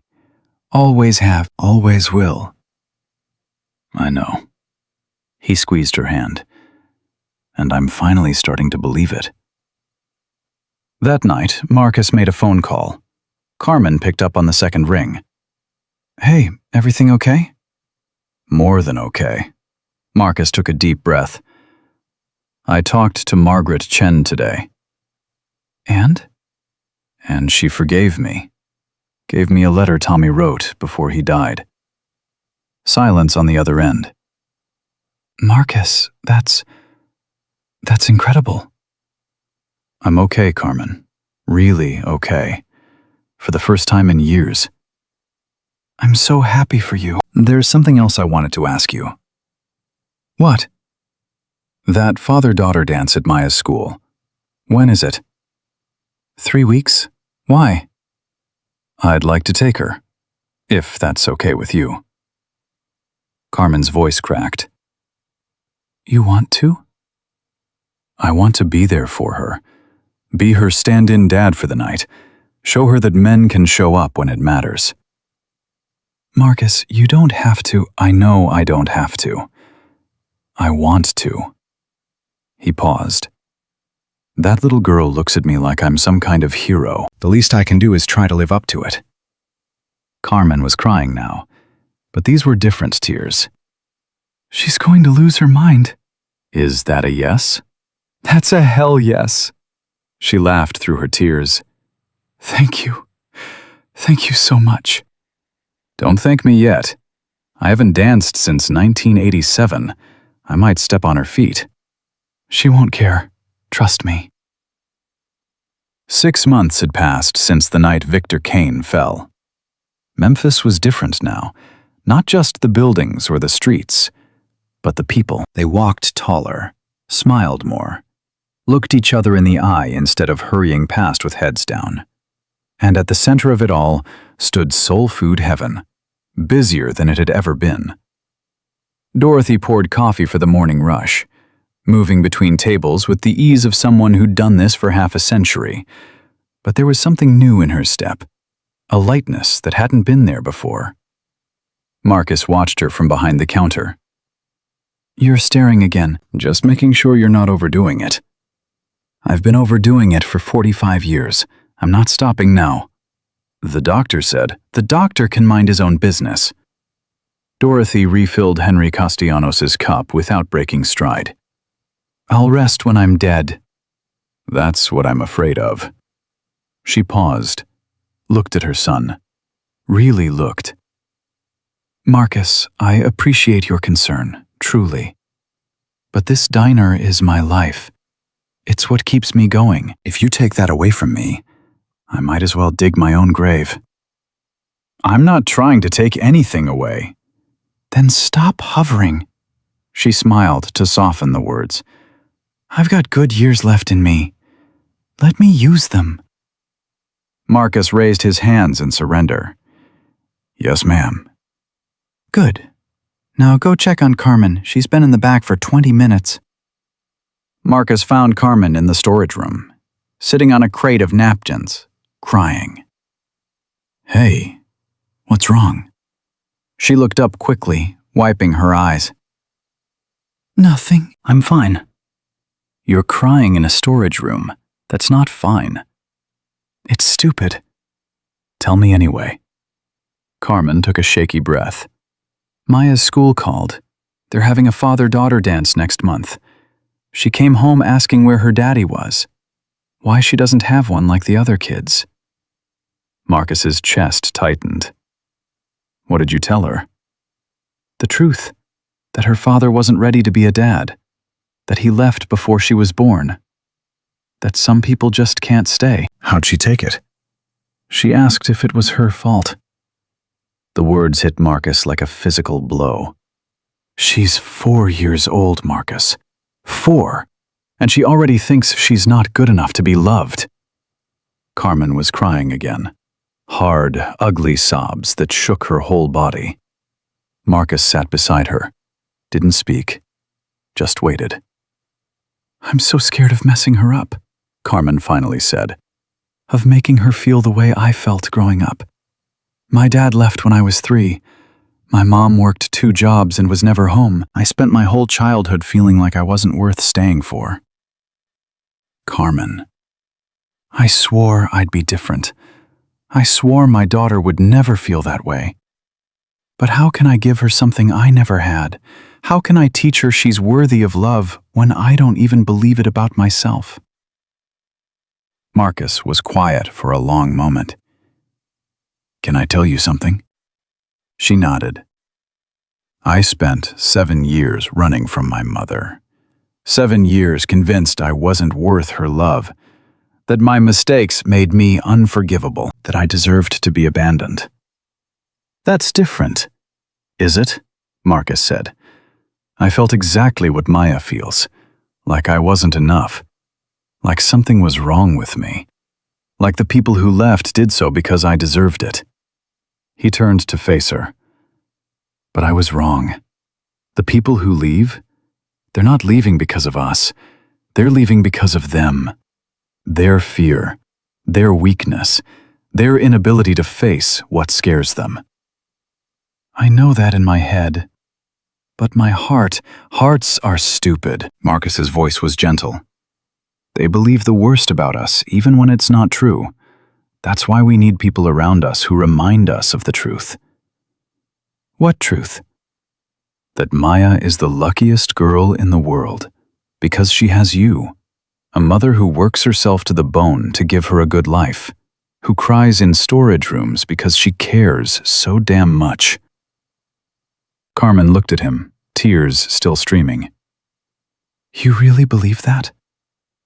I know it, because I've seen it.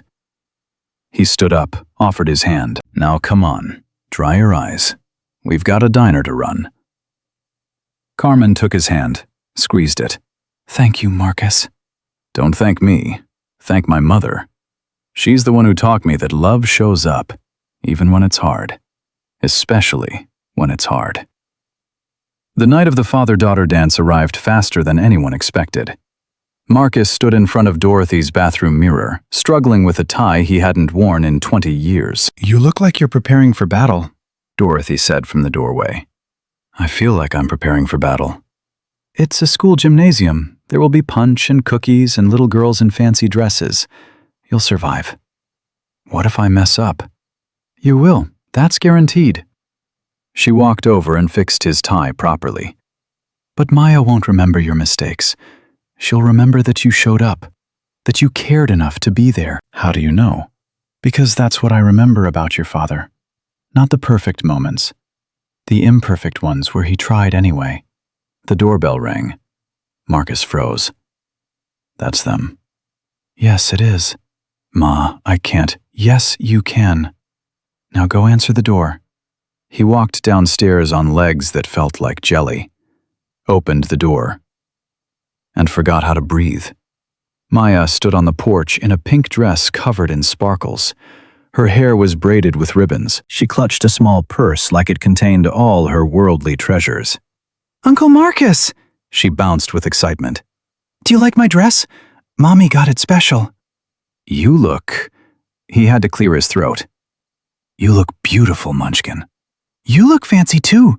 She grabbed his hand. Come on, we're going to be late.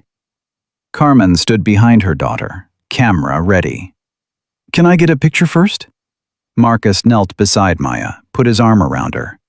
Say cheese. Cheese! The flash went off. Carmen looked at the photo, started crying. Oh, for Pete's sake, she laughed through her tears. I promised myself I wouldn't do this. Mommy's being silly, Maya announced.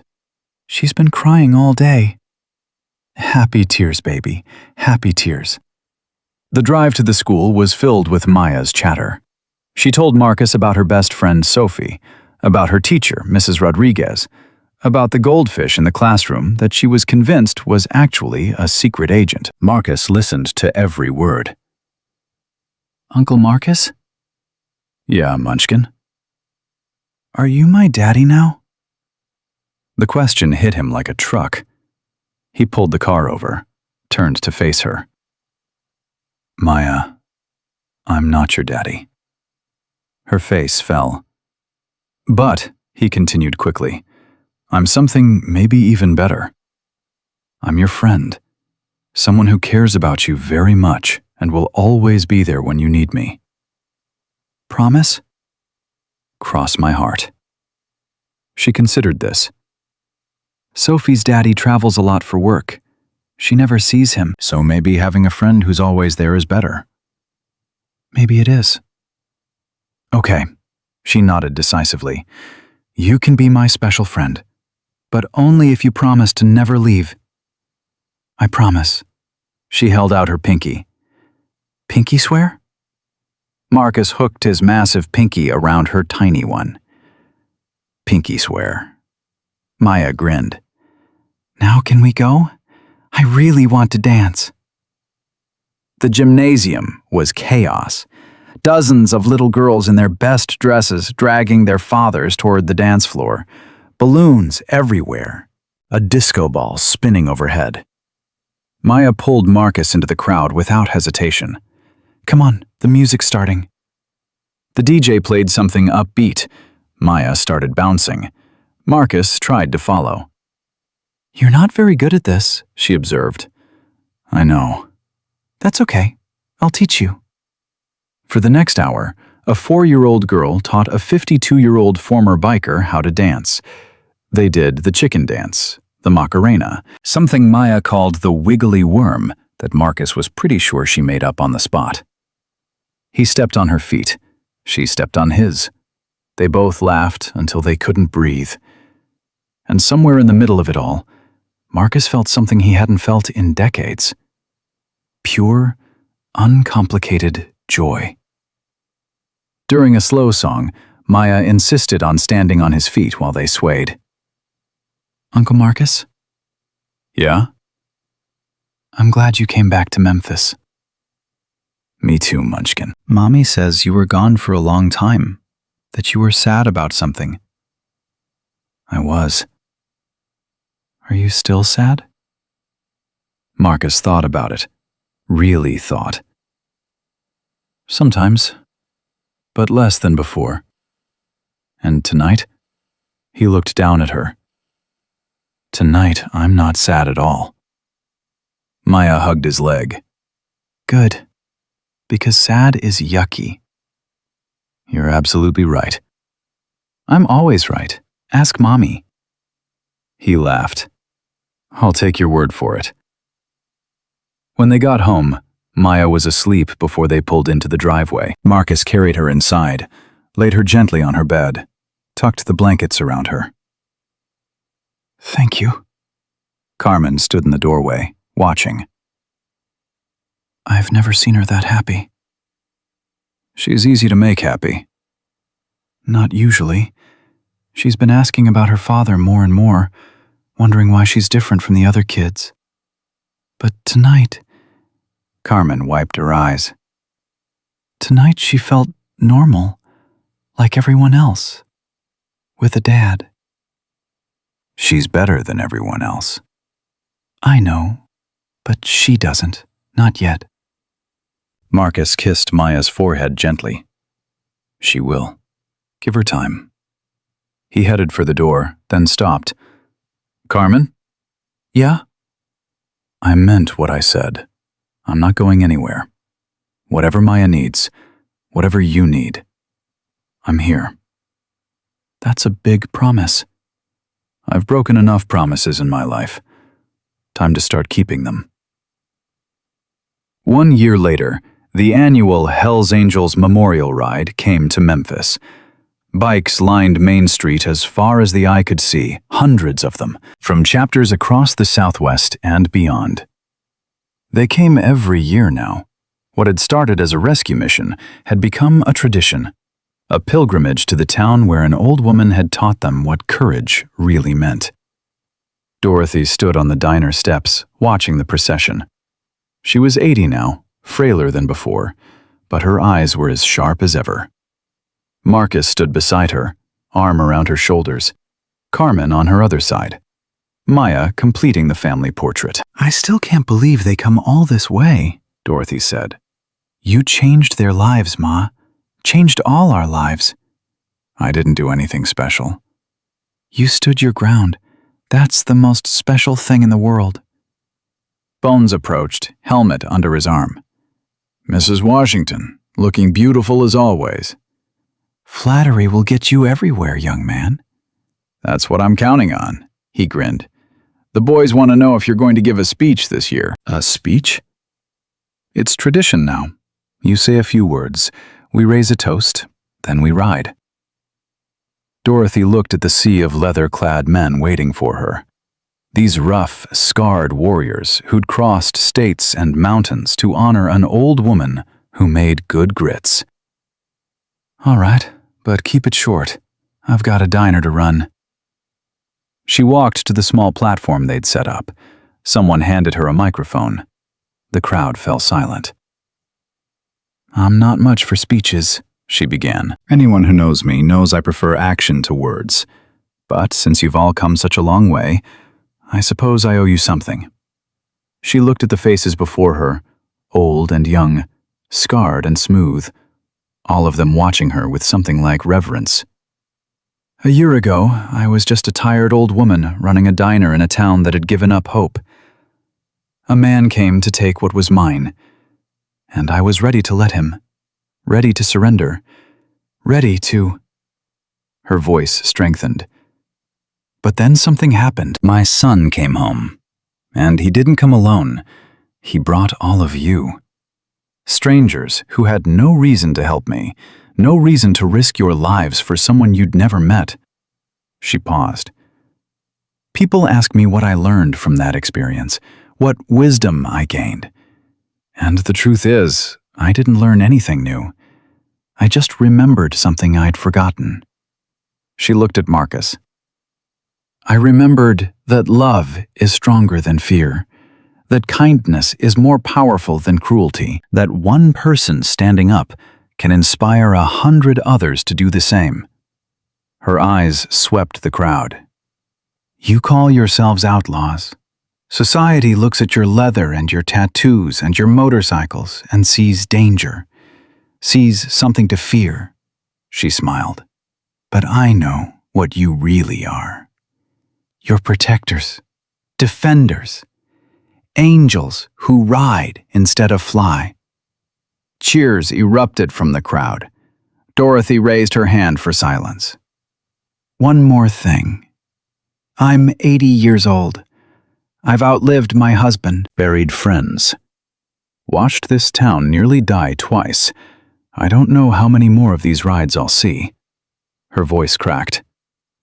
"But I want you to know that whatever happens, whatever time I have left, I will spend it grateful. Grateful for every single one of you, for proving that good still exists in this world, for showing my son that family is bigger than blood, for reminding an old woman that life is always worth fighting for." She raised an imaginary glass. "To the angels, may your roads be long and your hearts be true." "To the angels!" the response thundered through the street. And then they rode. Hundreds of motorcycles streaming out of Memphis like a river of chrome and thunder. Marcus led them, this time with his mother's blessing fresh in his ears. They rode for Tommy, for James, for everyone who'd been lost along the way.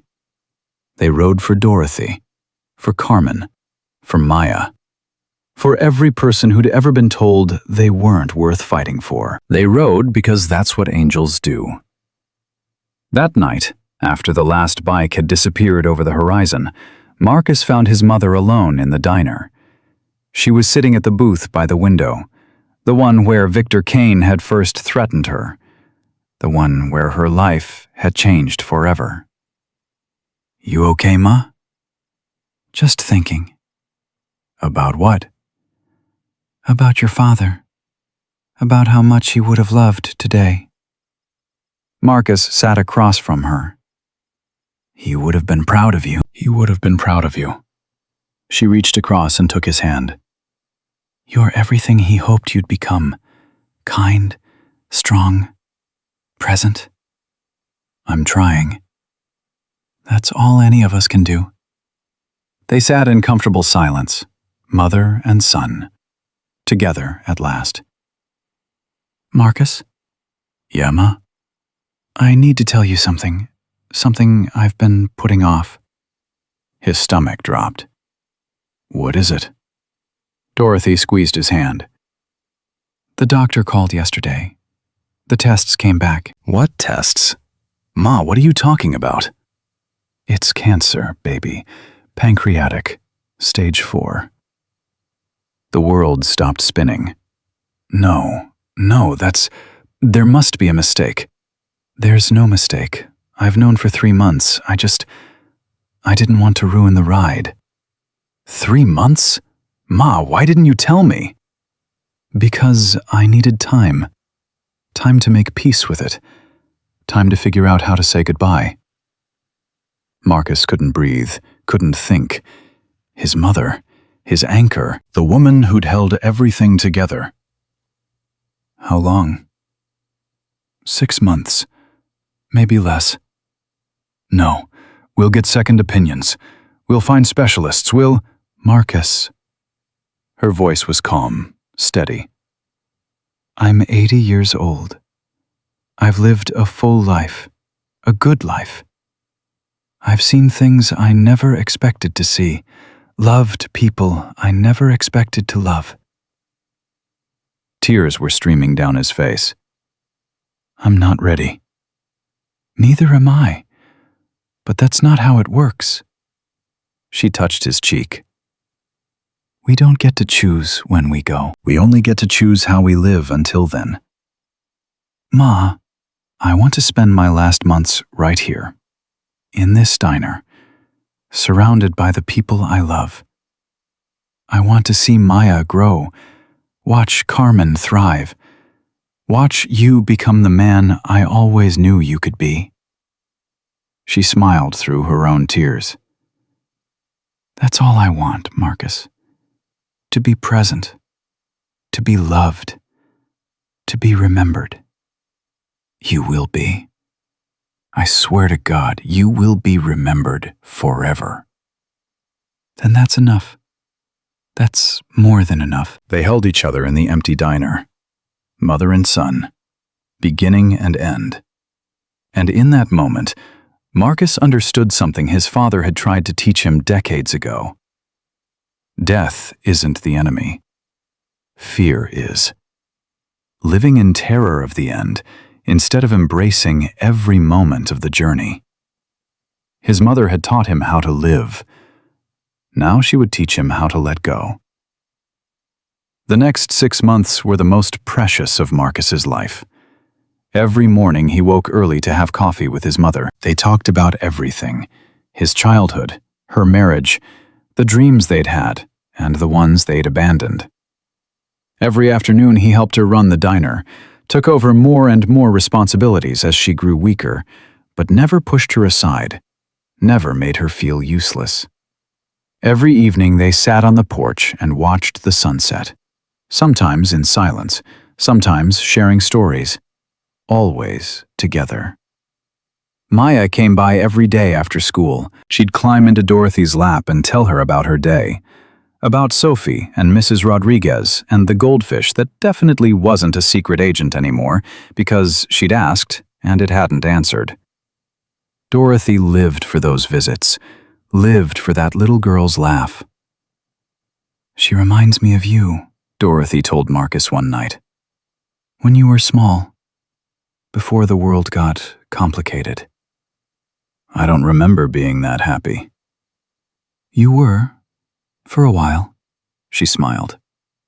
And you will be again, I promise. How can you promise that? Because I know you. Because I raised you. Because the same strength that got me through these 80 years is in you too. 3 days before the end, Dorothy asked Marcus for one final thing. Take me for a ride. What? On your motorcycle. I've never been on one, and I'd like to know what all the fuss is about before I go. Ma, you're too weak. The doctor said I'm dying.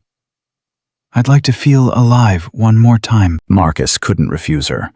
He wrapped her in blankets, secured her behind him on the Harley, made sure she was holding on tight. Ready? I've been ready for 80 years. He started the engine and they rode through Memphis, past the diner, past the house where Marcus grew up, past the cemetery where James Washington was buried.